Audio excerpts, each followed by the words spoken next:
نماز غوثیہ خود حضرت نے تعلیم فرمائی ہے، بس یہ سن لو، کل کا دن ہے، ویسے تو آپ روز پڑھ سکتے ہو، لیکن یہ غوث پاک نے ایک نماز سکھائی ہے، پڑھنی اللہ کے لیے، پڑھنی طریقہ غوث پاک کا۔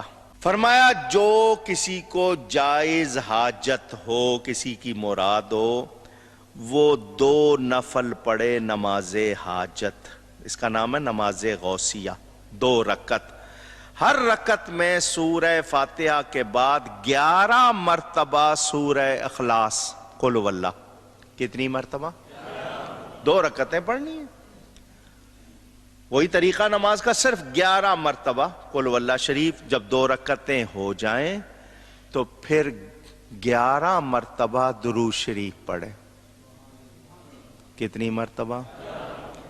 اور بغداد کی طرف 11 قدم چلے، قبلے کے دائیں طرف بغداد، جہاں بھی گھر میں کہیں نماز پڑھو گے بالکل دائیں طرف، سیدھا آپ کا منہ مکے کی طرف، تھوڑا سا ترچھا کریں گے تو مدینے کی طرف، پورا دائیں طرف جائیں گے تو سمت بھی بتا دی آپ کو۔ 11 قدم چلے بغداد کی طرف، میرا نام پکارے، یا شیخ سید عبد القادر جیلانی شیئا للہ، اپنی حاجت بیان کرے، مجھے اللہ پر یقین ہے اللہ اس کی حاجت پوری کر دے گا۔ یہ نماز غوثیہ کون سی نماز ہے؟ اسے صلاۃ الاسرار بھی کہتے ہیں۔ قرآن و حدیث میں اس کا وجود کہاں ہے؟ قرآن و حدیث میں دور دور تک اس کا وجود کہیں بھی نہیں ہے۔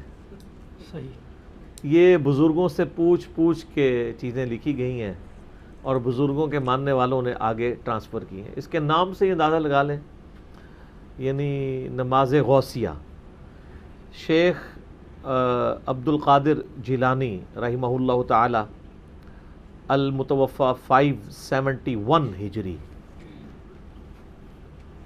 یہ ان کی طرف منسوب ایک نماز ہے۔ وہ کہتے ہیں تصوف کے اندر غوث ہوتے ہیں، قطب ہوتے ہیں، ابدال ہوتے ہیں، تو وہ شیخ عبد القادر جیلانی کے بارے میں ان کا عقیدہ ہے کہ یہ غوث ہیں، تو ان کی طرف ایک منسوب نماز ہے۔ اور یہ ایسا بھی نہیں ہے کہ نماز انہوں نے تعلیم کی ہو، ان کے ماننے والوں نے ان کی طرف ایک نماز منسوب کر دی، جس طرح کرسچنز نے حضرت عیسیٰ علیہ السلام کی طرف کئی ایک چیزیں منسوب کر دی ہوئی ہیں۔ تو جس نماز کا نام ہی نماز غوثیہ ہو، یعنی نبی علیہ السلام کے 550 سال بعد ایک شخص آتا ہے اور اس کے نام کے ساتھ نماز منسوب ہے، تو میرے بھائی قرآن و سنت میں اس کا وجود کہاں سے ہوگا؟ اس کی پیدائش سے بھی 500 سال پہلے قرآن و سنت کنکلوڈ ہو کے الیوم اکملت لکم دینکم واتممت علیکم نعمتی ورضیت لکم الاسلام دینا، آج کے دن ہم نے تمہارا دین تمہارے لیے مکمل کر دیا، اپنی نعمت تم پر تمام کی اور اسلام کو ایز اے ریلیجن تمہارے لیے پسند کیا، وہ تو کنکلوڈ ہو چکا ہوا تھا۔ تو ظاہر ہے کہ نماز صدیقیہ، نماز فاروقیہ، نماز عثمانیہ اور نماز علویہ بھی کوئی نہیں ہے، تو نماز غوثیہ کا تو پھر کوئی وجود ہی نہیں ہے۔ ٹھیک ہے، جو بندہ ہی 500 سال بعد آ رہا ہے اس کے ساتھ چیزیں منسوب کی ہیں۔ یہ وہی کتاب ہے بہجت الاسرار، ایک کتاب ہے، تو اسی میں وہ شیخ عبد القادر جیلانی کا وہ واقعہ بھی لکھا ہوا ہے، وہ لوٹا موو کرنے والا جو ہمارا پچھلے دنوں کلپ بھی چڑھا ہوا ہے۔ تو اتنے مزے کا خیز ہیں کہ پھر ہم اس طرف چل پڑیں گے، اور کافی ایک عجیب و غریب واقعات لکھے ہوئے ہیں۔ یہ وہی کتاب ہے، اسی سے یہ صلاۃ الاسرار، بڑی یعنی رازوں والی نماز، صلاۃ الغوثیہ بھی کہتے ہیں۔ یہ شاہ عبداللہ محدث دہلوی صاحب بھی یہ نماز بیان کرتے رہے ہیں۔ میں اس نماز کا طریقہ آپ کو بتاتا ہوں، صرف چونکہ آپ لوگوں نے پوچھ لیا تو آپ اندازہ کریں کہ یہ نماز نہیں ہے، یہ تو شیطنت ہے، یہ نماز غوثیہ نہیں ہے، یہ نماز شیطانیہ ہے۔ ٹھیک ہے، یعنی شیطان نے ان کو تعلیم کی ہے کہ جس میں آپ غیر اللہ کو دخل دے دیتے ہیں۔ یہ ہمارا جو ریسرچ پیپر ہے نا، دعا صرف اللہ ہی سے، ریسرچ پیپر نمبر 3، اس میں نماز غوثیہ کا سنت طریقہ لکھا ہوا ہے۔ کہتے ہیں نا 11ویں شریف دینے کا سنت طریقہ، 11ویں شریف خود ہی بیچاری باہر ہے سنت سے، تو طریقہ کہاں سے سنت ہونا ہے؟ ٹھیک ہے نا. وہ پھر لکھا ہوتا ہے مزارات پہ حاضری کا سنت طریقہ. مزار تو ہوتے ہی نہیں تھے نبی الاسلام کے مبارک زمانے میں، قبریں تھیں. تو یہ بھی ہے جناب نماز غوثیہ کا سنت طریقہ انورٹڈ کاماز میں سنیں. اس کے پیج نمبر 4 پہ میں نے نقل کیا ہے. یہ فضائل سنت میں بھی لکھا ہوا ہے الیاس قادری صاحب نے، اور بہار شریعت میں احمد بریلوی صاحب کے جو خلیفہ خاص ہیں مفتی امجد علی صاحب، بہار شریعت فقہ حنفی کی انسائکلوپیڈیا، اس میں نماز غوثیہ کا طریقہ نفلی نمازوں میں لکھا ہوا ہے. وہ کہتے ہیں جس طرح صلاۃ الحاجات، صلاۃ التسبیح، یہ سنت نمازیں ہیں. تہجد کی نماز، اشراق کی نماز، چاش کی نماز، اس میں انہوں نے ساتھ یہ بھی لکھی ہے بزرگوں کی نماز بھی، اور اس کا طریقہ لکھا ہوا ہے. لکھتے ہیں کہ حاجت پوری ہونے کے لیے صلاۃ الاسرار بھی نہایت ہی مؤثر ہے. اسے نماز غوثیہ بھی کہتے ہیں. اس کی ترکیب یہ ہے کہ بعد از نماز مغرب سنت پڑھ کر 2 رکعت نفل پڑھے، اور بہتر یہ ہے کہ الحمد کے بعد ہر رکعت میں 11 بار کل شریف پڑھے، کیونکہ اس تو بعد شرک بہت بڑا کرنا ہے، تو پہلے ہی بڑی بڑی توحید دا جڑا سٹوریج کر لوے. ٹھیک ہے، زیادہ سی توحید اکٹھی کر لے انورٹڈ کاما میں. 11 بار قل هو اللہ احد پڑھے، سلام کے بعد اللہ کی حمد اور ثنا کرے، پھر نبی صلی اللہ علیہ وآلہ وسلم پر 11 بار درود و سلام عرض کرے، پھر عراق کی جانب 11 قدم چلے. یعنی پہلے قبلہ تھا خانہ کعبہ شریف، اب تھوڑا سا رائٹ پہ ہو جائے تو عراق کی طرف 11 قدم چلنے ہیں جی، کم زیادہ نہیں. تو اس کے مطلب یہ ہے کہ یہ نماز غوثیہ پڑھنے کے لیے آپ کو یہ چیک کرنا پڑے گا کہ آپ نے یہ 11ویں یا 12ویں صف میں جا کے پڑھنی ہے. پہلی صف میں تو پڑھ نہیں سکتے، کیونکہ آپ پھر عراق کی جانب تو قدم نہیں کر سکتے، کیونکہ عراق جو ہے وہ پاکستان، انڈیا، بنگلہ دیش سے کوئی 90 ڈگری پہ تو نہیں ہے. خانہ کعبہ شریف کے خانہ کعبہ شریف یوں ہے تو تھوڑا سا رائٹ کی طرف ٹلٹ کریں تو عراق آ جاتا ہے. 5 ڈگری تقریباً، ہاں اتنا ہی آلموسٹ. تو اس کا مطلب ہے کہ آپ کو اب 11 قدم چلنے ہیں تو سامنے کم سے کم 8-10 صفحے تو چاہیے. چھوٹے چھوٹے قدم بھی اگر چلائیں تو آپ کو، یعنی اس پہ ویسے اس کو ان کا طریقہ لکھنا چاہیے کہ مسجد کی 12ویں صف میں ادا کریں، یہ بھی ہونا چاہیے. دیکھو اسی تو پڑھ لکھے بندے ہیں نا، تو اسی تو اور چیزاں بھی دیکھاں گے نا. ایک بندہ نیت کر بیٹھے جو سلام پڑھے کہ اوہ ہوں 11 قدم کتنے چلا، پھر انہوں پیچھے جا کے نہیں. تو اس میں میرا خیال ہے ہم بزرگوں کے ماننے والوں کو مشورہ کریں گے کہ یہ غوثیہ، نماز غوثیہ کا طریقہ آپ کے بزرگوں سے تھوڑا سا اس میں کمزوری رہ گئی. اس کی نماز غوثیہ کی سنتیں اور آداب میں ایک ادب اور ایڈ کر لیں کہ مسجد، ایسی مسجد میں جائیں جس کی کم از کم 11-12 صفحے ہوں، اس کی آخری صف میں. پھر سترہ بھی سامنے رکھنا پڑے گا کیونکہ کوئی سامنے سے گزر نہ جائے. سترہ سامنے رکھیں یا کسی ستون کے پیچھے آپ پڑھیں، ہاں سین میں پڑھ لیں. پھر عراق کی جانب 11 قدم چلیں اور ہر قدم پر پڑھیں.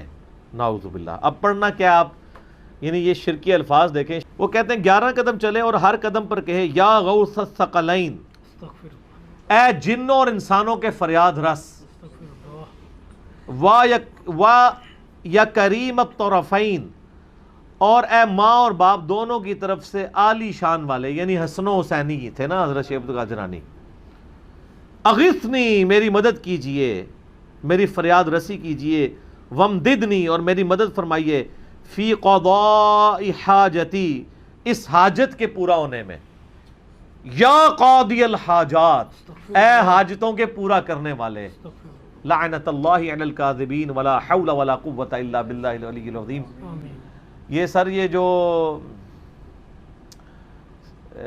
سلسلہ نقشبندیہ کے اندر جو ختم پڑھے جاتے ہیں نا، اور سلسلہ قادریہ کے اندر جو ختم پڑھے جاتے ہیں، ان میں وہ جو اللہ تعالیٰ کے لیے لفظ استعمال کرتے ہیں وہ یا قاضی الحاجات. ان کو یہ سمجھ نہیں آتی، ایک جگہ اللہ کے لیے استعمال کرتے ہیں، دوسری جگہ وہی الفاظ شیخ عبد القادر جیلانی کے لیے. جو فوت ہو کے جا چکے ہیں ان کو پتہ بھی نہیں ہے. تو کہتے ہیں یہ آپ کریں تو وہ آپ کی مدد کو پہنچیں گے. اور اس طرح کی یہ باتیں لکھی ہوئی ہیں. اس پہ میں نے آیت نقل کی تھی، وہ سورہ الاحقاف کی آیت نمبر 5 اور 6. وَمَنْ أَضَلُّ مِمَّنْ يَدْعُو مِن دُونِ اللَّهِ، اس سے بڑھ کر گمراہ کون ہے جو اللہ کے علاوہ اور ہستیوں کو پکارے. من لا یستجیب لہ یوم القیامہ، جو قیامت تک اس کی بات نہیں سن سکتی، وہم عن دعائہم غافلون، بلکہ وہ تو ان کے پکارنے سے خود ہی غافل ہیں، وَإِذَا حُشِرَ النَّاسِ، اور جب قیامت والے دن لوگوں کو جمع کیا جائے گا، كَانُوا لَهُمْ أَعْدَاءً وَكَانُوا بِعِبَادَتِهِمْ كَافِرِينَ، تو وہ خود ہستیاں ہی ان کی دشمن بن جائیں گی اور وہ ان کی عبادت کا انکار کر دیں گی، یعنی اتنا ڈر جائیں گی اللہ سانو نہیں نے پکاریا، پتہ نہیں کیوں پکارتے رہنے، سر اللہ کے سامنے کون کھڑا ہو سکتا ہے؟ تو اللہ کے علاوہ کسی کو آپ غائب میں مدد کے لیے دعا کے طور پہ نہیں پکار سکتے۔ یہ سچ پیپر پورا پڑھیں، ہمیں نبی علیہ السلام نے تعلیم جو کی ہے، یہ تو تھی نماز غوثیہ، اب آپ وظیفہ محمدیہ سن لیں صلی اللہ علیہ وآلہ وسلم، لا الہ الا انت سبحانک انی کنت من الظالمین، اور یا حی یا قیوم برحمتک استغیث، اور حسبنا اللہ ونعم الوکیل، یہ 3 وظائف ہیں جو نبی علیہ السلام نے تعلیم فرمایا ہے۔ آیت کریمہ جو قرآن میں بھی آیا اور جامعہ ترمذی میں بھی ہے، اور یا حی یا قیوم برحمتک استغیث یہ جامعہ ترمذی میں بھی ہے، المستدرک للحاکم میں بھی ہے، حسبنا اللہ ونعم الوکیل یہ صحیح بخاری کے اندر موجود ہے، سورہ آل عمران میں بھی یہ الفاظ موجود ہیں۔ میرا یوٹیوب پہ ایک کلپ ہے، مور دین 1 ملین لوگ دیکھ چکے ہیں، مصیبت اور پریشانی سے بچنے کے 3 سنت وظائف، وہ یہی میں نے وظائف بتائے ہیں، باقی جسے شوق ہے تو وہ دیکھے۔ اور نماز غوثیہ جن لوگوں نے پڑھی ہوئی ہے اللہ تعالیٰ ان کو معاف کرے، وہ توبہ کرے فوراً سے پہلے اور اللہ کی طرف رجوع لائیں۔ شیخ عبدالقادر جیلانی نے کہیں یہ تعلیم نہیں فرمایا، بزرگوں نے لکھی ہیں، بزرگ اپنے اعمال کے خود جواب دیں، ہمارا کوئی بزرگوں کے ساتھ لینا دینا نہیں ہے۔ ہم اسی لیے کہتے ہیں جس طرح اتنے خداؤں کی جگہ ایک خدا کو مان لیں تو زندگی سکون میں آ جائے گی، اسی طریقے سے سارے بزرگوں سے اعلان برات کر کے ایک بزرگ امام اعظم سیدنا و مولانا محمد الرسول اللہ صلی اللہ علیہ وآلہ وسلم کو اپنا رہبر مان لیں تو ساری مصیبتوں سے جان چھوٹ جائے گی۔ ٹھیک ہوگا جی؟ اگر آپ نے اب نماز محمدی سیکھنی ہے نا تو وہ اس پر ریسرچ پیپر نمبر 8 ہے میرا، اور مسئلہ 70A اور B دیکھ لیں۔ نبی علیہ السلام نے جو نماز سکھائی ہے اس میں تو اللہ ہی اللہ ہے، آپ دیکھ لیں نماز میں کوئی شرک نہیں ہے، یہ سارے نعرے نورے نماز کے باہر ہیں، نماز میں اول تا آخر اللہ ہی کی طرف متوجہ ہے، نماز توحید، سراپا توحید ہے۔ ٹھیک ہو گیا؟ ٹھیک ہے، جزاکم اللہ خیر۔